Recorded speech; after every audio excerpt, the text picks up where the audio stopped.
Welcome to Webinar Wednesday. Today we have a great webinar featuring Anthony Rubino, Medical Device Network Risk Manager from Scripps Health, and Samuel Hill, Director, Product Marketing by Medigate by Claroty. Webinar Wednesday, as always, would like to thank our sponsor. This week it is Medigate by Claroty. Medigate by Claroty provides award-winning cybersecurity for connected devices in hospitals.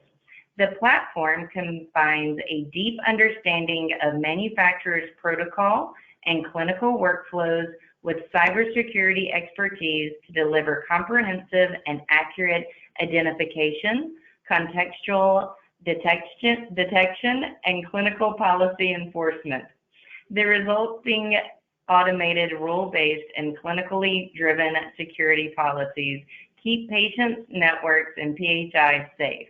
For more information, visit today's sponsor online at medigate.io. All right, Technation community, as always, this Webinar Wednesday is eligible for 1 CE credit from the ACI. You can obtain your CE certificate by completing the post-webinar survey. The survey will appear via email 1 hour after the presentation. You must complete the survey to receive your CE credit, and you will be able to download your certificate directly from the computer. If you have any questions or issues, please reach out to us at webinar@mdpublishing.com. As I mentioned earlier, Anthony and Samuel are our presenters today, and they're going to discuss the challenge of keeping medical devices safe. Samuel, you may begin whenever you're ready. All right. Hey, thank you, Jamie. As always, wonderful to be here again with the Tech Nation community on this Webinar Wednesday. And hey, for all of you who are here that I had the opportunity to see at the Amy Exchange show last weekend in San Antonio, Texas, thanks for joining us again. Jamie, I know it was a real pleasure to see you and the Tech Nation crew there as well. So with that, let's talk about device security. And the reason we're bringing this topic up is that, we have thousands of these devices. They're all over our hospitals. And each and every one of these devices brings with it, not only operational challenges, but they have certain levels of risk and problems that are associated with them from a cybersecurity perspective. And answering that question of how do we keep these devices online and operational really is a primary function of today's HTM professional. Whether you're a biomedical technician or you're a clinical engineer or whatever your role is, these devices, our goal is to keep them online and operational and available for the frontline patient care providers. So I'm glad to have Anthony Rubino today with me. He's from Scripps Health, and I'll allow him to introduce himself. And I'm grateful for his perspective. He's lived through a lot of these challenges, and he's kind of come up with some best practices and some ideas, at least about what they're doing there at Scripps Healthcare, that I hope we can share with the wider BioMed community. So Anthony, welcome. Glad that you're here. Would you just take a moment to introduce yourself and tell us a little bit about yourself and where you work and what you do? Sure. Thanks, Samuel. Yeah, so I'm Anthony Rubino. I'm a biomed for Scripps Health. I've been here at Scripps for about 20 years or so, give or take. I started out, like most of us out there. For me, really, I was a PM tech, and I moved into a full biomed, and then eventually helped the organization develop a role that was effectively a hybrid biomed IT individual. We called it a clinical systems specialist, but I think it goes by many names throughout the community. At that time, I focused primarily on supporting network clinical systems, patient monitoring, device integration, things like that. So, it was really the beginning of my movement towards network connected devices and the various characteristics that are important that led to device security later on. So, in my current role, I helped develop and then moved into the current role about 3 years ago, and really it was an entirely new. Aside from being peripherally aware of security, it was an entirely new skill set for me. I was starting from scratch. I retooled my skill set. I'm still learning like everybody else here is. But it was my responsibility to effectively build from the ground up a security program for our medical devices. So within our organization, contributing to the BioMed community, or the HTM community, has always been very important to us and has kind of been on hold for a bit, primarily because of travel constraints that have been imposed upon the organization, or my organization. And I'm pretty eager to get back in and start contributing and having conversations around some of these challenges, particularly device security that we're all looking at right now. That's wonderful. So Anthony, as you guys looked at it at Scripps, you guys saw the need and invested really some resource in creating this role that's kind of cross-functioning between IT and IT security and the biomed world that understands these devices. What were some of the reasons why you guys carved out that position within your organization? Yeah, that's a good question. And I think when you look at device security, when you look at security in healthcare, right? So like what the healthcare industry accounts for something like 80% of all reported cybersecurity attacks. The average cost for recovery is like $9 million. 65% of those organizations have had to divert patients. 70% of those organizations have had to delay procedures, delay tests, studies, increase mortality rates. Medical devices themselves, many of them have known vulnerabilities. Think about your own inventory. How many of those devices have known vulnerabilities? How many of your devices are at the end of their life or at end of support, can no longer get updates? Medical devices make up a really juicy target, if you want to put it plainly, for a potential threat actor. And it's BioMed's responsibility to maintain those devices. We have the subject matter expertise. We're required for regulatory compliance to be responsible and qualified to do so. And it's not necessarily within the skill set of our IT group to have those skill sets to understand the impact of those clinical devices on patient care. So we felt like it was important for us to grow a role from HTM, from BioMed, that had that fundamental foundation first. To add the clinical systems specialist piece, that was really just our understanding, and I think everyone here agrees that every year more and more devices get connected to our network, and it's outside of the scope and expertise of our IT group to support it alone. So we felt like we needed to have a group or a person, for me anyway, within our BioMed area to maintain and to manage that. So I know that a lot of organizations, Anthony, and I'm sure you've talked to lots of folks in the HTM community and peers of yours, in the conversations I've had with some of those people, this role is really emerging across a lot of different organizations. And so I wonder, though, if you were to say, what are some of the things you've noticed as you've kind of come into the IT and security world? Maybe some things that they don't necessarily understand about these biomedical devices. That's perspective you can bring. Yes, so that's absolutely true. I think that the change in the things that we've seen are that BioMed has evolved considerably in the past decade or two in terms of their involvement and their requirements in this area. I think that we've realized that BioMeds have realized that security is more than just applying updates. We should be realizing that if we haven't already. It's more than just vulnerability management, right? So we need to be involved in maintaining effective security controls, configuring secure VLANs, contributing to whether we produce ACLs or other secure configurations for devices, firewall rules, things like that. It's noticeable how much more involved we need to be in order to bring a safe change and improvement in our security posture for the organization. And you're right. The typical security professionals are thinking about the tools that they use on a day-to-day basis, which don't necessarily work for biomedical devices. They're not necessarily effective there, correct? That's one of the key pieces, right? Is there's a lot of tools available to device security, to information security, and they're really not all appropriate for medical devices, particularly things that intentionally interrogate medical devices. If you were to do that, some of us have had experience where this has occurred. Some of our medical devices, they span many generations of technology, and interrogating that device to find out what kind of vulnerabilities it has is inappropriate and can lead to some pretty negative patient care results. So it's you say that so politically, like we have multiple generations of technology. Yeah. I mean, there's a lot of old stuff out there. Yeah. If it wasn't for the skills of the BioMeds and the HTM professionals out there, the organization would be spending a whole lot more on new medical equipment every year. The reality is we keep stuff running for a very long time, which is great in terms of protecting our investment in medical equipment. But man, it makes it really hard when it comes to managing that inventory with the tools that are an industry standard, Yeah, absolutely. These devices that they live for a long time on the network and they're doing their job day in and day out.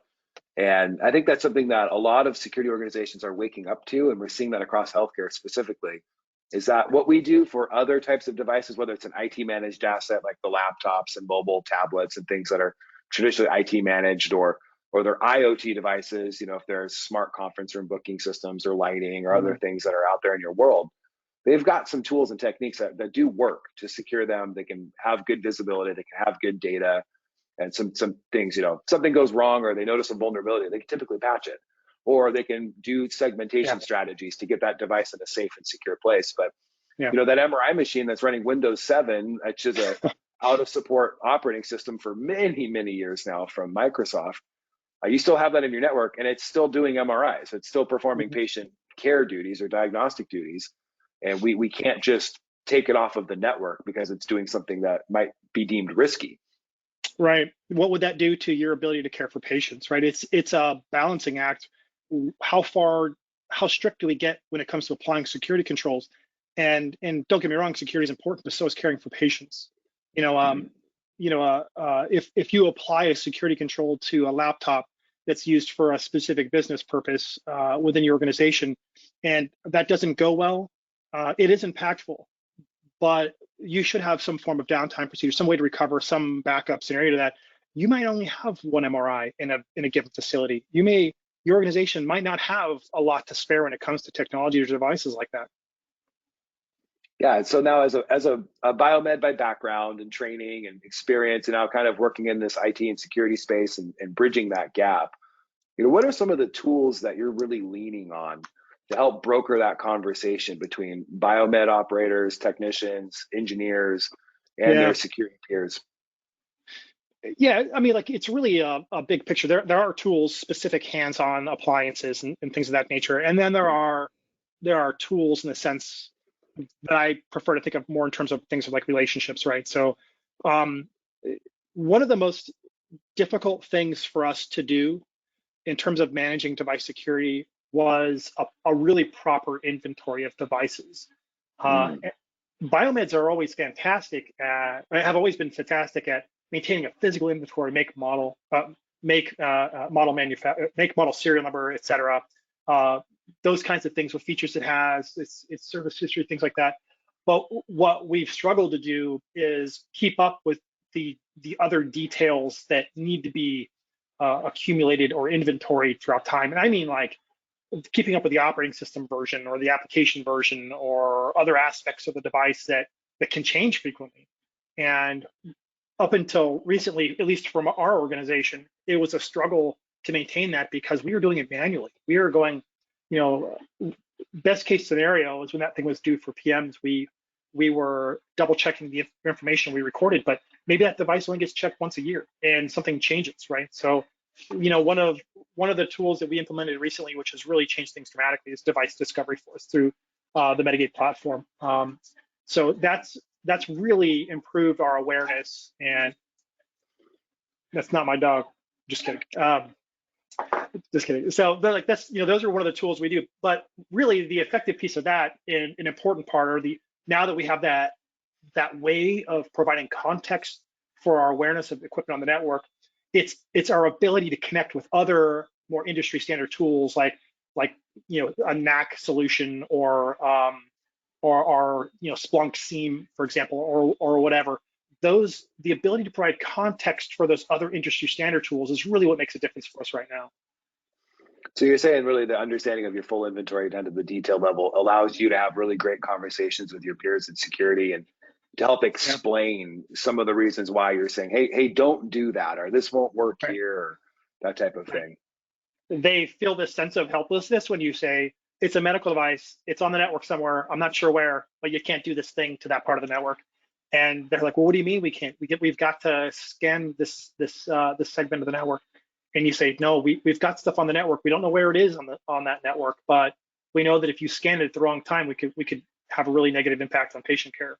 So now, with the right tool, we can put that equipment into context, and we can identify it more readily, which allows us to perform and use other industry standard tools that our IT group really relies on. And I think that's where biomed and security would kind of overlap, and they would really agree on the same thing, which is the goal is We have devices that are online, they're operational, they're available for patient care. They're doing their job, they're doing them effectively, and they're doing them, securely. And in cybersecurity, it really can become a hindrance to the device doing their job. Like if your hospital is enduring a ransomware attack or some other cyber physical event or something like that, you're not able to do the job which our communities rely on us for in the area, and that's a significant problem. And so I think maybe talk to some of those our people that are joining us today that are coming from more of that BioMed background. They're hey, I'm so busy trying to just maintain and repair these devices, I don't have time to think about or worry about cybersecurity. Maybe talk about some of the reasons behind your decision to really bridge that gap between the two worlds. Yeah. So context is key, right? But bringing the clinical impact awareness to our IT group is significant. In terms of like the inability of people to address, let me back up on that piece. So I mentioned earlier tools, some of those are not necessarily hardware appliance tools, right? So, and some of those are relationship tools, some of those are being part of the team. So we decided to pursue my role, or the role within my organization, to bridge that gap, to provide that context directly to those information security teams, to be a contributing member of those teams, so that it wasn't, it reduced the burden of understanding. It brought a subject matter expert into the discussion up front, so that decisions could be made during implementation, or even before, when choices are being made around service providers or tools and things of that nature. And so then, what is some of that context that you're giving them? And we've kind of touched on it a little bit, but from the reasons, tell us a little bit about like the kind of common questions you're getting from your security peers, or maybe the thing that you find yourself saying over and over again about why medical devices are so unique, and with some of the challenges that they present to the security team. Right. So the constant theme is that these are medical devices, and you cannot just blanket apply security controls across them for a variety of reasons. One, most importantly, is that if we have a negative impact on that machine, we could directly impact patient care, which I've mentioned a few times. Additionally, if you damage that device or something occurs, not only could you impact the patient care piece, but you could also negatively impact your organization's reputation within the community, right? So people are going to be less interested in coming to your company, your organization, to get the care that they need. Now we can say with a great deal of certainty what exactly a device is and where. And for us, that integrates directly with things like our network access control. So that tells that system that, hey, now we have a Philips patient monitor that's in this area. What do you do with it? What does the network management solution do with that? How and why and when, those kinds of things. But I think we're all aware of the significance and the difficulty around how we manage these devices, particularly because, like I said, they span multiple generations. They have long life cycles, which impacts the infrastructure, the compatibility with the infrastructure.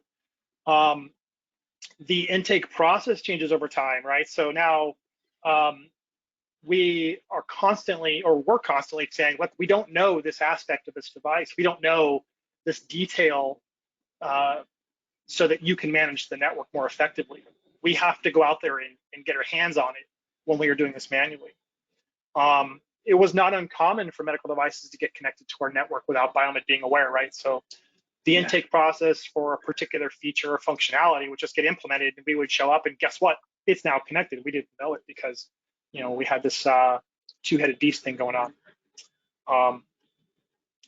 So yeah, I mean, like those are the issues, but really, and then the other part is, of course, everybody's feeling it is staffing and skills, right? So staffing and skills, and how do you address the fact that it's so hard to hire biomeds that have a security background right now? And the only real solution to that for any group, I think, is really to pursue a great deal of automation. Yeah, I agree with that. And I think there's another thing too. I know a lot of biomeds there's a lot of really intelligent, smart, and capable people that work on these medical devices, and we know that to be very true. What do you think would be easier? Would it be easier to teach a cybersecurity professional kind of the biomed training, or would it be easier to take a biomed who understands these devices and teach them some of the cybersecurity best practices? So that's a great question. BioMed and security are both exceptionally broad topics, whether you realize it or not, right? So yep. I think that there's a different type of person that becomes a BioMed versus a different type of person that becomes information security or an IT professional. And it's not to say anything negative about either, but to be perfectly honest, our BioMeds are considerably more patient care centric, and that is the key component to this whole conversation. These, our BioMeds are coming to the conversation knowing the clinical impact of the application of these security controls on medical devices and patient care. I think it's better to bring a BioMed up and teach them the security processes, the security skills. There's a lot available to a person who's trying to become a security professional. It is a growing field.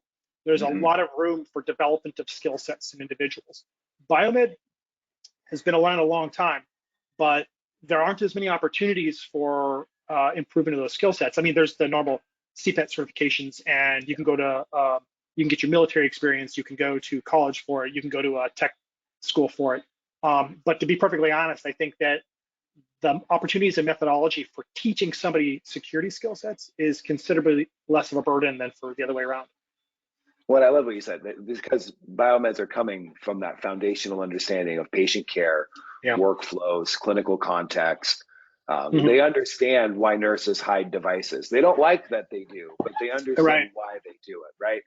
That's that whole perspective. So Anthony, I know you guys have really built a fairly robust program connecting BioMed and the security practice, and I know you talk to lots of your peers and others around the industry. Why don't you talk about some of the things? What does good look like as they're building out? I know we have a lot of folks that are listening that are going to be sitting there saying, I think this is the right thing to do. I kind of know what the right thing. What should I aim for? How should I sell this internally? Yeah, great question. I feel like up until now, all of the conversation around medical device security has been about how bad it is, how dangerous this is, and not a lot of time and energy has been put into how do we go from nothing to something? How do we get a program off the ground, right? So in my opinion, what good looks like is a well-documented device security program that implements effective security controls. For example, the CIS 18, which are a standard critical security controls within the industry. Not all of them apply directly to BioMed, but aspects of all of them should be included in your device security program. Your program should and will start with a low level of maturity, but should be constantly progressing towards improved maturity, right? All of your processes, and this is something that's really was really apparent when I first started this, is BioMeds don't do things the same way that IT does, and that's okay. But your program will be evaluated, audited, and judged in the same manner as other IT-centric programs. So you would do yourself a favor by becoming familiar with the way they document their programs, and follow that as a template for yourself in terms of the detail with which they're approaching things. So as far as like actual work is concerned, the mechanics behind it, it's always a work in progress. Even for me, I feel like, I've been here for 3 years, and one of the biggest problems, and perhaps we'll touch on it, is the support that I've had from the leadership that I was under at the time. They didn't understand why BioMed was involved in security.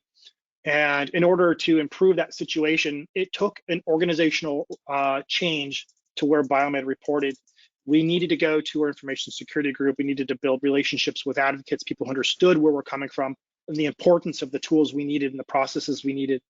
And they advocated for a reorganization of our group under our IT. That can happen. That can happen for everybody.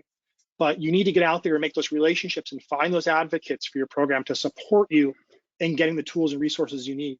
Tools and resources. Resources, that means people in a lot of cases, whether they're on staff for you or whether you're contracting a service to do that work for you. Every minute you haven't mitigated a vulnerability is a minute that you are at risk. So you may start with contracting a service to help you with that process. You could try to do it on your own, and I tried to do it on my own for the first half of my time in this role.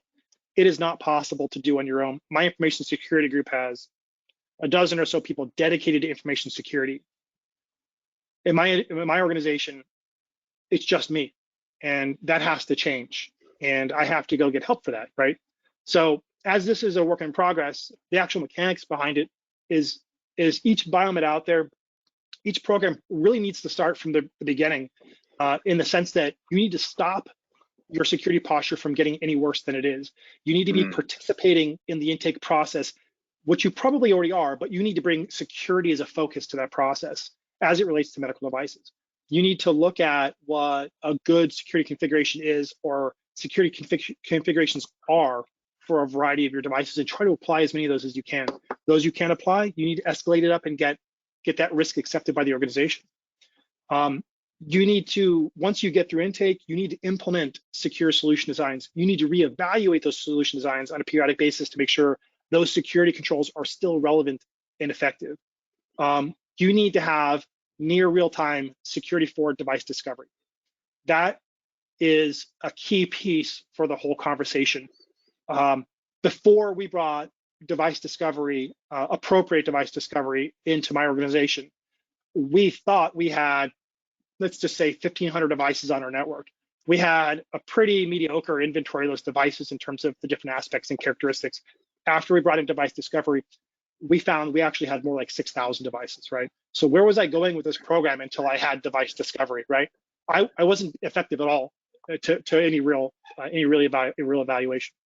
So, like I said, you need to evaluate and improve upon your solution designs, including the security controls. Security controls could be, secure VLANs. It could be ACLs, firewall rules, those kinds of things. Other than the infrastructure piece, you need to be involved in the endpoint protection, where this is where most BioMeds spend their time or have most awareness. You need to be applying updates to those devices as frequently as possible. Maybe you're doing it once a year during the PM cycle for a device. Is that appropriate? Does the manufacturer validate and release updates more often? And that's another one of those things that we bring in terms of context to the rest of the organization is, I'm sorry, I know this device has a vulnerability, but the manufacturer hasn't validated that if I apply this fix, this update, it won't negatively impact patient care. You've got to wait. We can't apply it right now. So that's a constant piece. That's where a lot of us are living right now. But have you considered also, are you educating? Are you teaching your BioMeds to be security forward? I just released a phishing email campaign against my department to see how many of them were aware of what a phishing email looks like. You should be working with your information security team to do blue team defense-related activities and red team offense-related activities against your medical devices wherever appropriate and safe to do so. So those are the areas that I'm operating in now. But there's, the cybersecurity topic is so broad that I'm forced to be, just an inch deep across the whole thing, and I'm trying to get deeper in these other areas, which is kind of a common theme when discussing cybersecurity. So for me, it's a development. That's where I am now, but there's a room for quite a bit of room for improvement. Yeah, no, I like what you said. It's really it is a work in progress. There's no way that you're ever going to arrive at the ideal cybersecurity program. Yeah. I mean, across all the different disciplines. I mean, you could be talking about this across a wide spectrum of cybersecurity disciplines, but especially for devices. And so that's the question. So it's interesting that you were talking about how getting leadership buy-in for this type of conversation. Talk to me a little bit about that, and maybe how you went about. I mean, you probably didn't instigate an organizational change. You probably benefited from it, but at the same time, what were some of the hesitations that leadership had at first, and how did you overcome them? Yeah, there were two significant items I advocated for my organization. One was a service agreement with our patient monitoring provider to help us keep that system updated on a regular basis. And I mean, like, at the time we were running Windows 7 on all of our patient monitoring central stations, and we needed to upgrade those, and we needed a way to upgrade those, a path to upgrade those on a regular basis. and it was expensive. And it came with a few other features that improved security, like a central certificate authority just for that system, improved no trust domain kind of activities. This was something that was expensive, and the way we wanted to organize the structure, more like a service agreement, was something that was very common in our information security group, but not common within our facilities group, which is where BioMed at my organization reported to at the time. Our leadership has a lot going on, but they don't come from an IT background. And our leadership, I mean, up to, my direct leadership that facilities reported to, they just simply didn't have the IT background. As much as they wanted to understand it, they had other things to be responsible for, like construction of whole buildings. How can you possibly be a VP and a cybersecurity expert and understand all of the things that go into building a new hospital? We have a ton of construction going on right now, which many organizations do just to remain competitive, or at least seismically safe in California. So it was exceptionally difficult to get that through, and was denied more than once, up to the point where I managed to have a very honest conversation with our CIO and our CTO about the impact of those devices, and they inherently understand the significance of needing to update these systems. The facilities group, they're accustomed to doing less with more and making these things last forever, which many of you biomeds do too, and that's fine. But the implications of not updating these things on a regular basis can be exceptionally costly, right? So I said earlier that the average cost of a recovery from a security incident is something like $7.9 million, which is a lot of money. But that's the average. In many cases, it can be significantly more, and that that statistic changes on a regular basis in terms of what kind of attack occurs and how prevalent the impact, or how widespread the impact is on your organization.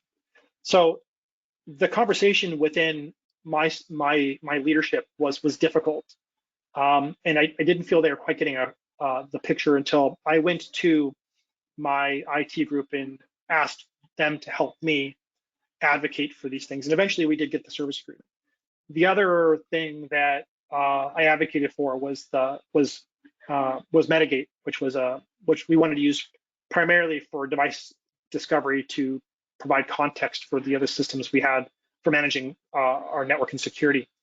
And if it wasn't difficult to get through a discussion around patient monitoring and the need to upgrade those systems, explaining to my leadership that I wanted to spend money on, my facilities leadership, that I wanted to spend money on something that was almost entirely related to cybersecurity was a completely foreign topic to them. They simply didn't understand why BioMed and myself was even involved in the conversation, and that IT should be handling it. So once again, I had a conversation with my CIO, CTO, and CISO, and said, I need your help advocating for this. And that's effectively the pathway I had to take to get this accomplished. Within my organization, we have a very open line of communication among those leaders in our IT group, and I benefited greatly from that. And eventually, it did result in the reorganization of my department under IS. It simply made a whole lot more sense. That's not necessarily possible for every group, and that's okay. But you need to leverage your business relationships and the advocates that you seek out that have the pool within your organization to help advocate for those changes. That's fantastic. And I know, like, gaining kind of that wider coalition amongst multiple groups is sometimes, I mean, it's super hard in healthcare. We all know how many people that are involved in different projects or conversations, and sometimes getting everyone around the right table to have the conversation that's needed is really, really hard, just because there's a lot of them and they all have very conflicting, things that they care about primarily and their schedules, and it's a mess. But I wondered, so here's a question for you. So now you've kind of been in this bridge where you've been on the cybersecurity side. You've learned the IT and the IT security. What are some things that you kind of wish BioMed knew? Maybe things you were like surprised about from security, or you're like, man, if I could just explain this to most BioMeds out there, they would really understand why security either doesn't, whatever that is. What are some of the things you've learned about security that you'd like to impart to the HTM community? some of the most important aspects of what I've learned over the last 3 years is one, like I said, you can't do it alone. Cybersecurity is an exceptionally broad topic. There are many different domains and disciplines within it. You can try to do it alone, but you can't. I would advocate on almost any turn for automation and integration. You have to find a way to multiply your effectiveness, and this can be accomplished through integration and automations, right? So connecting those tools together, providing context, allowing things to be more automated to facilitate a reduction in the burden upon you to provide that support. Well, I think that's a key point. If I could pick on that for just a second, that's a key point. Is that maybe a lot of BioMeds don't understand the wide variety of tools that IT security operates with, and frankly, how poorly they work together at times. Like they don't necessarily all. It's not a real smooth process from thing to thing to thing, or from tool to application, whatever that is. So it's not necessarily as easy as, they just flip a couple of knobs and they're a little wizarding cybersecurity panel, and it does what it needs to do. It's a lot of difficult, complex, integrative work. So that key on automation, so tools that can help fuel automation are very important to them. They want them to integrate and interoperate. It absolutely it is, and that's one of the reasons why I would consider myself a little bit behind the curve in terms of my progression for our program's maturity, and that's primarily because for the first half of my time in my role, I spent the time trying to manually develop device profiles with the tools that existed to manage our network, and it was an impossible task. I was trying to profile, at the time, I thought 1,500 devices, but clearly had more like 6,000, right? So, to bring a tool in to automate that process effectively is really, we don't call it outsourcing, we call it share sourcing, because my role is not going anywhere. I'm just getting some help from another organization, this stuff. So, those tools within IT are complex and they work well for computers that are fairly bland, but the diversity of a medical device network is exceptional and warrants another level of effort in terms of profiling and management. Yeah, and it's a lot easier when you're having, when you talk about, you went from thinking 1,500 devices to realizing there's actually 6,000 just medical devices. That's not counting all the other types of devices that are also on your network. And you'd be surprised, actually, IT also doesn't have a very good list most of the time. They think they do, and they, similarly, they got, here's what we're working with, but they actually might discover we actually also have a multiplier on the number of devices that are connected that we may not know about. But if you have 1,500 devices, you were building those manual profiles, which would then be applied in a security framework of here's how we can secure these most effectively. But you were leaving, there's 4,500 devices that were not receiving that work. It's a pretty wide swath. Yeah, and some of those are large populations of the same equipment, but we're still talking about hundreds of different unique makes and models of devices in the network. And it's not possible to manually profile each of those devices. IT, they have a lot of devices too, but let's be honest, they have a lot of the same thing out there for the most part. Yeah. Okay, so if you were to give, we're kind of wrapping up our conversation here just a little bit, but if you were to give just some advice, so maybe there's a BioMed who's here like, man, I recognize this is a problem. This is something we need to kind of move organizationally. And they kind of want to, maybe they want to embrace the struggle, embrace the pain, whatever you want to say it, of kind of bridging their security and their BioMed worlds. What kind of advice would you give to that person as they get started on that journey? I think that first things first, you need to be open, transparent, and honest with your current state and or your awareness of it. Okay, so you're not going to do your organization any favors by hiding any of the negative of the program. You've got to get help from your organization. That might mean developing professional relationships with your IS group, with your information security group. That might mean requesting involvement with those teams so that you can be, if anything, a dotted line individual directly involved in those discussions, so you can be aware of what tools are available, what things you need to change, and what the situation is for them as well. I mentioned earlier, automate, integrate, automate, integrate. That's going to be your one of the most important aspects of this for a BioMed, especially when you're growing your program. So, in addition to that, I mentioned earlier, there are a lot of resources available to becoming a cybersecurity professional. And I think that they're a little bit easier and a little bit more accessible than some of the BioMed ones, which is fine. And there's many different flavors of it. I would recommend you take some form of a cybersecurity boot camp, educate yourself, go get certified, go get educated, learn to speak the language, right? That was one of the key concepts behind our development of this like hybrid BioMed IT individual, many years ago when we did that. It's critical that you can talk the same language. It builds their trust of you, their confidence in you, and allows you to understand and participate in the conversation. So ultimately, we know how bad things are. We need to kind of move past this to how do we fix it? That's where the conversation needs to turn for us. And that's been really heartening to hear in the industry. It's not necessarily, oh, it's really bad. It's really bad. We're all aware. We're all aware of what's happening in Ukraine, and we're all aware that that's impacting cybersecurity. We all heard the FBI director, talk about this attack they thwarted from a nation state that was directly targeting a children's hospital in our nation to do, direct physical harm.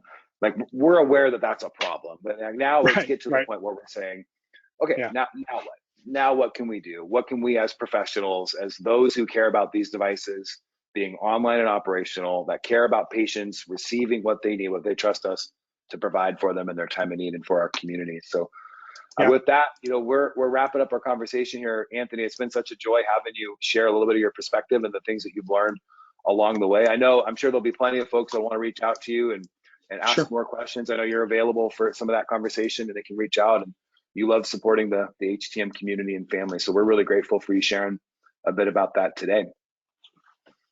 Very cool. Thanks, Samuel. I'm very eager to get reconnected with our group. Like I said, we had a short hiatus as travel restrictions occurred, and this is a conversation we need to work through together. Yeah. All right. Well, Jamie, I'm hoping there's a lot of great questions from the community in our Q&A panel. So what have we got? We'd love to answer them.